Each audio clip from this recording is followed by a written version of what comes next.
I'm very happy to be in Egypt for this historic event. It is a very important time for Egypt to regain its activity of traditional karate. The organizing committee and the board of directors of the Egyptian Traditional Karate Federation have done a tremendous job of organizing this seminar and demonstration for the Sports Ministry of Egypt, and we're very happy to be back here. هو سعيد بوجوده هنا وفخور بأن هو موجود في نشأة الاتحاد الكاراتيه التقليدي بشكل معاصر، وحضور الدورة الدولية أول دورة دولية، وحضور المهرجان اللي هيتعمل للمجلس الأعلى للرياضة لاعتماد استمرار نشاط الاتحاد. مبروك على شعب مصر وشباب مصر وأطفال مصر والرياضة المصرية، لأن الكاراتيه التقليدي أول حاجة فيه تهذيب النفس. لو رجعنا للدونجوكون، أول حاجة في الدونجوكون الخمس وصايا هو تهذيب النفس. تاني حاجة اللي هي الواحد لازم يكون وفي للعبة ذات نفسها والرياضة عموما، ويكون مجتهدا ما يكونش كسول. واهم حاجه برضك في الموضوع احترام الاخرين. الاحترام ده اهم حاجه في الدنيا كلها. ما دام في احترام بيني وبينك كل حاجه حلوه. اول ما الاحترام يقل خلاص الدنيا باظت. وبعدين اخر وصيه من الوصايا اللي هي تملك نفسك عند الغضب. يعني احنا بنشوف دلوقتي مجرد ان واحد مثلا بيزنق على واحد بعربيه، او واحد مثلا بيزق واحد او بيتعصب، ده يعني القوي مين هو؟ اللي يمسك نفسه عند الغضب.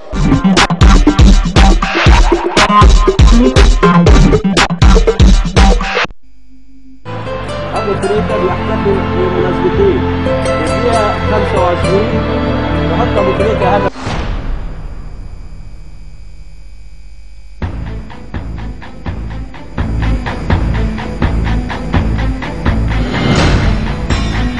ضربة جزاء يخص نادي المئة مع حسن الشاذلي وحسام حسن.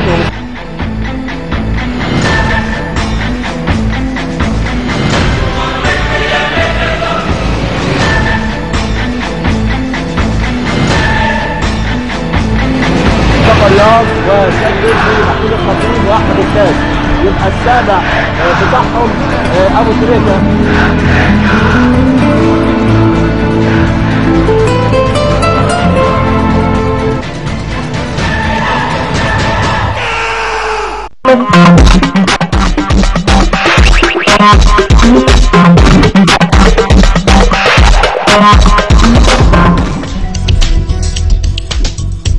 ورجعنا لكم مرة تانية مشاهدينا وفقرة الكاراتيه ولعبة جديدة وهي الكاراتيه التقليدي وليس الكاراتيه العادي اللي اعتدنا عليه كلنا من خلال الأندية ودور الجيش المختلفة في التدريبات المختلفة والبطولات المختلفة. هنتعرف أكتر عن ما هو الكاراتيه التقليدي من خلال الأستاذ إبراهيم المرحومي رئيس الاتحاد المصري لهذه اللعبة. صباح الخير يا أستاذ إبراهيم. صباح الخير يا فندم. أهلا بك كابتن إبراهيم. والبداية يعني حضرتك كنت معانا قبل كده وقلت لنا على إشهار الاتحاد، بقالكم قد إيه دلوقتي؟ حضرتك هو اتحادنا أشهر في 12 ديسمبر 2011، لسه حديث العهد حديث العهد. بس في حته مهمه ان اول اتحاد اشهر في مصر وفي البلاد العربيه والافريقيه فهو هذا الاتحاد الكاراتيه التقليدي. وفي من 20 سنه تقريبا الاتحاد التقليدي او مصر بالتحديد وقفت عضويه مع الاتحاد الدولي للكاراتيه التقليدي ودخلت في الاتحاد الرياضي.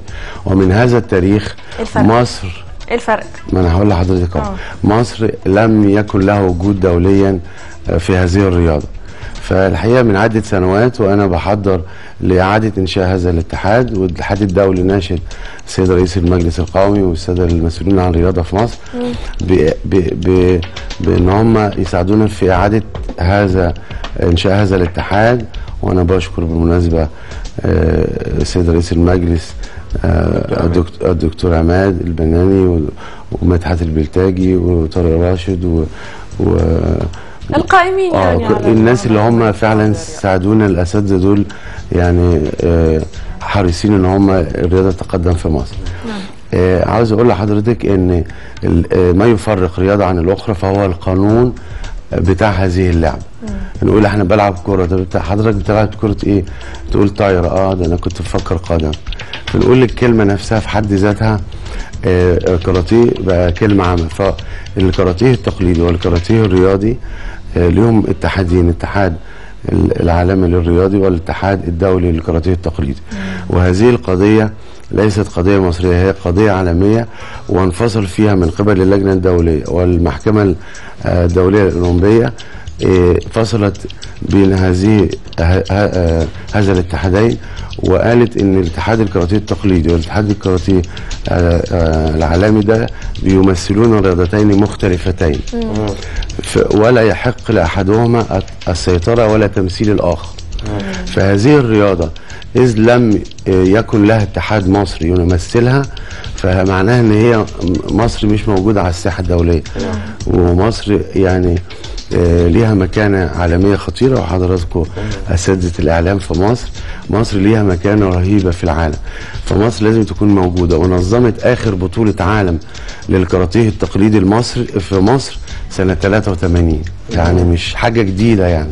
نظمته بدون ما يكون في اتحاد؟ لا ما احنا قلنا اول اتحاد انشا في مصر كان قبل، كان في البدايه خالص. اول اتحاد انشا في مصر الكاراتيه دخل في مصر في السبعينات، واول اتحاد انشا في مصر وهو الاتحاد الكاراتيه التقليدي تم اشهاره سنه 72 لان انا من هذا الجيل. ومصر كانت متزعمه المنطقه العربيه والافريقيه في الكاراتيه التقليدي، وبعدين لما حصل رئيس الاتحاد المصري السابق والافريقي في هذا الوقت راح وقفوا يعني سحبوا عضويتهم ودخلوا في الكاراتيه الرياضي. فدول رياضتين مختلفتين ليس لهم بينهم مبارزه، ولا هذا الاتحاد ممكن يمثل هذا الاتحاد. والرياضات في الاتحادين مختلفتين. اما ده بقى دي مهمه يعني. الناس كلها بتروح مثلا بتودي اولادها الانديه المختلفه تتدرب كاراتيه كاتا او كوميتيه بالشكل العمومي او العام يعني المعروف. الاختلافات في ايه بالظبط يعني؟ في القوانين يعني. مثلا انا معلوماتي ان الكاراتيه ممنوع ضرب تحت الحزام مثلا، بيبقى فيه ادوات مستعمله في الكوميتيه بطريقه او باخرى بيبقى بشكلها مختلف. هل تاريخيا للكاراتيه في اليابان في اختلافات ما بين التقليدي والعادي، ولا هما الاثنين واحد وتم تقسيمهم على اساس الشكل الدولي؟ ممكن اديني الفرصه هقول لحضرتك. الكاراتيه التقليدي وهو الكاراتيه الاصلي الذي انشقت منه كثيرا من الرياضات، ومنها الكاراتيه الرياضي ومنها التايكواندو ومنها الكيك بوكسين والفول كونتاكت. هذه الرياضات منشقه من الكاراتيه التقليدي. نقول الكاراتيه التقليدي هو الاصل. حضرتك ايه هو الفرق بين الكاراتيه التقليدي والكاراتيه الرياضي؟ ان الكاراتيه التقليدي منصب في الاساس على اسس مارشال ارت، الدفاع عن النفس، النواحي التربويه والذهنيه في مختلف الاعمار. من النواحي الرياضيه حضرتك عندك في الكاراتيه التقليدي في 5 رياضات، في منهم الفوكوجو والامبو والكوجو كوميتيه، وعندنا والامبو فيها مشترك يعني رجال ومشترك يعني بين ولد وبنت. وحضرتك عندك الكلمتين اللي هم بنلاقيهم في الرياضتين اللي هم الكاتا والكوميتيه. والكاتا والكوميتيه مختلفين كل وجزء في الاداء وفي التحكيم وفي كل شيء. وكلمه كاتا وكوميتيه عاوز اقول لحضرتك ان هي كلمه يابانيه، لان هذه الرياضات رياضه اصلها ياباني. بنجد كلمه كاتا وكوميتيه في الجودو، بنلاقيها في الكيندو، بنلاقيها في اليايدو، بنلاقيها في كل رياضات المارشال ارت، لان ديت كلمه يابانيه. ولكن هي الفكره فيها معناها يعني انه يا اما اداء حركي يا اما يعني النزال. هو حضرتك اداء حركي، ولكن في الكاراتيه التقليدي الاداء الحركي بينصب على وحده الذهن والجسد في الاداء مع مقاييس اخرى فنيه كثيره، موضوعات متخصصه قوي. انا عايزه اسال حضرتك دلوقتي احنا وصلنا مثلا في كام نادي بيتبع الاتحاد الكاراتيه التقليدي، او في حتى ضم اللعبه من جديد؟ احنا حضرتك يعني احنا تقريبا عندنا دلوقتي 19 نادي مسجلين في الاتحاد، وعندنا 1 2 3 4 5 6 مناطق تحت الاشهار. واحنا نظمنا 5 دورات تأهيلية محلية نعلم ولادنا الصغيرين والكبار والناس اللي هم عاوزين يتعلموا. وحاليا احنا من يوم 24 إلى 27 موجود في مصر حاليا رئيس الاتحاد الدولي الأستاذ ريتشارد جورجنسن. حاليا موجود الدورة في استاد القاهرة في صالة 2. جنسيته ايه؟ كندي وفي هذه الدولة ونفخر ان مصر دايما هي بتجمع الدنيا كلها، فيها ما يقرب من 10 دول موجودين، ودي اول دورة. اتحادنا لسه بقالوش شهرين، وبنشكره طبعا عشان انتوا لكم فضل كبير في هذا الوجود بالنسبه للاتحاد المصري لكاراتيه التقليدي. طب اللي عايز بس يا محمد معلش انا اسفه، اللي عايز يروح يلعب كاراتيه تقليدي يعني يروح فين؟ يتوجه لايه بالظبط عشان ينضم؟ هو حضرتك عندنا الاتحاد الكاراتيه التقليدي موجود في 29 عمارات العبور في مدينه نصر، او هو يخش على السايت ويب بتاع الاتحاد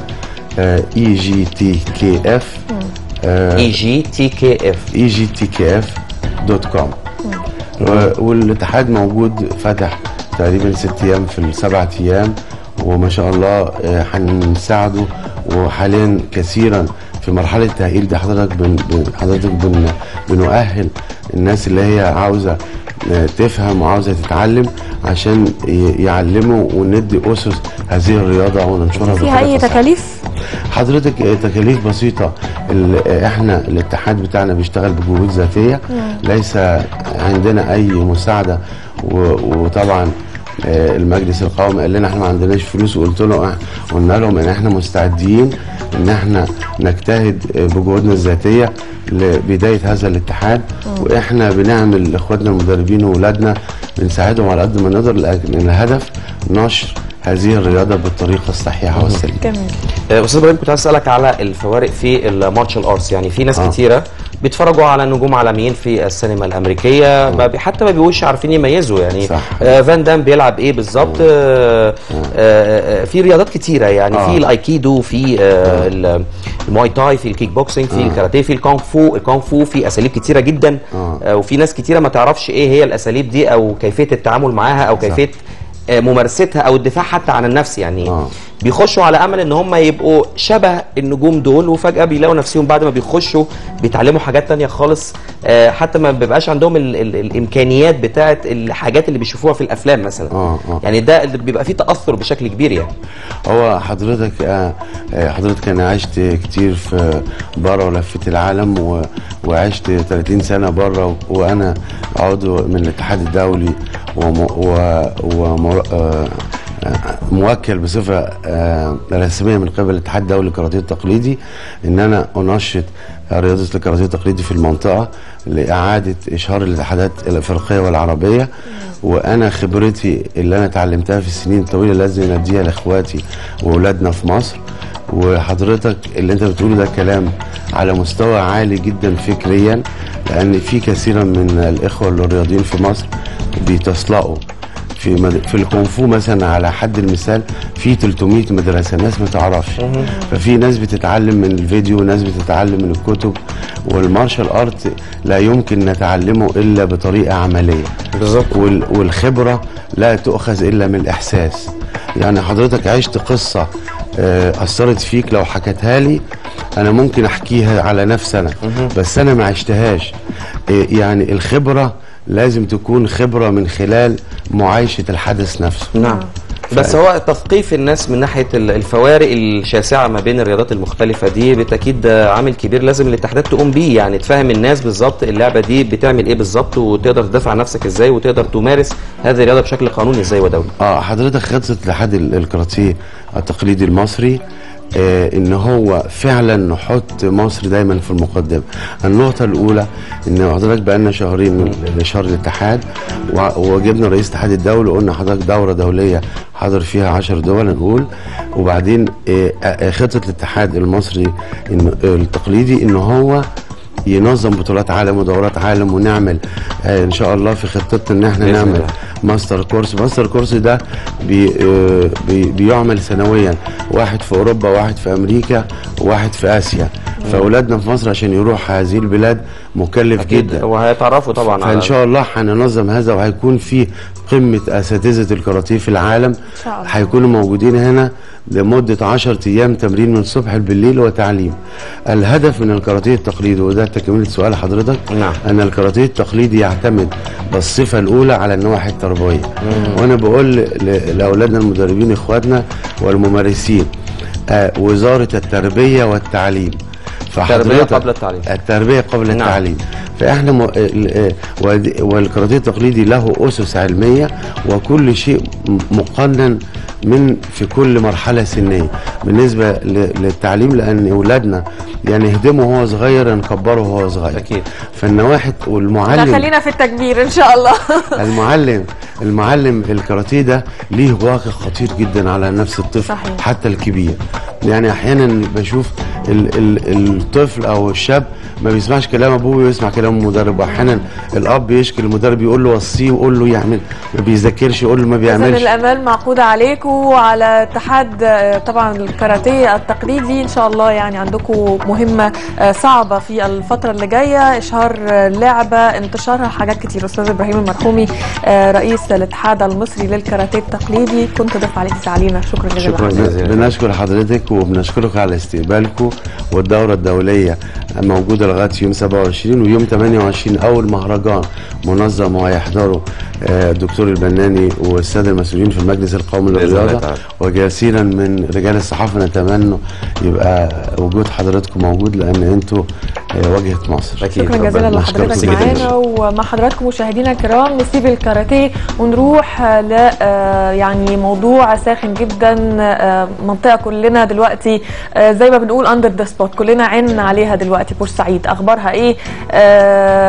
اخبار الطرق، اخبار البلد، اخبار النادي ايه؟ حاجات كتيره جدا نعرفها من ضيفنا استاذ عبد الملك الزيني، عنده اخبار كتيره عن بورسعيد هيخصنا بيها النهارده، وايضا قضيته مع دكتور خربوش وصلوا لحد فين، هنعرف منه تفاصيل. استاذ عبد الملك الزيني عضو مجلس الشعب ورئيس جمعيات الكشافه البحريه ببورسعيد مع حضراتكم مشاهدينا الكرام بعد الفاصل. وصباح الخير، خليكم معانا.